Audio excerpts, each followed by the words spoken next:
If we want revival, we have to realize that the enemy is sometimes an enemy from within. It's our own flesh and desires. Revival is not for those outside. Revival is always for me. Welcome to Life Words Day by Day. If we want revival and restoration, we need to see the situation as it really is and grieve over it, just like we discussed in the last episode. But we must also recognize a deeper problem. What is easiest to recognize for us is that we have an enemy. We see that in verses 12 through 13 of Psalm 80. It says this, "When they have you broken down its walls, so that all who pass along pluck its fruit. The boar from the forest ravages it, and all that move in the field feed on it."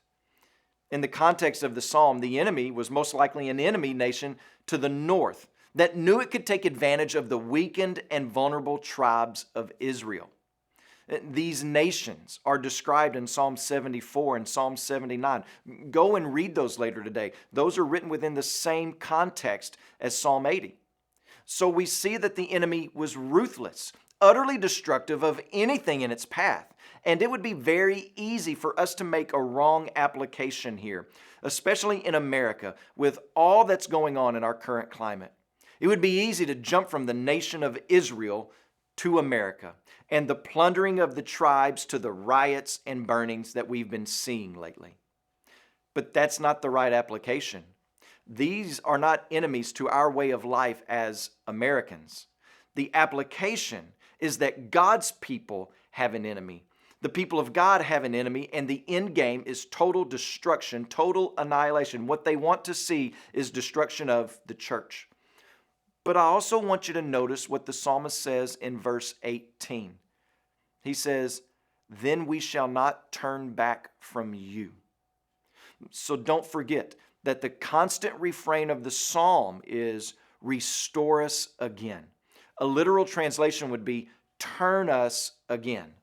In other words, there is the admittance and confession that the people have turned away from God. Who's to blame for the broken down walls, for the vulnerability?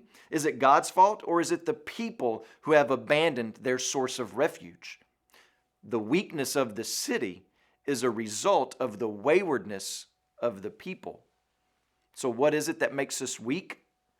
Well, it's disregard for God's authoritative word and the goodness of His lordship over us. So what do?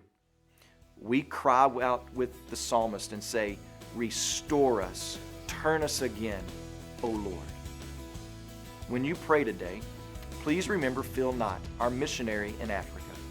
And also remember the Jarai Life Word broadcast that's heard in Vietnam and Cambodia.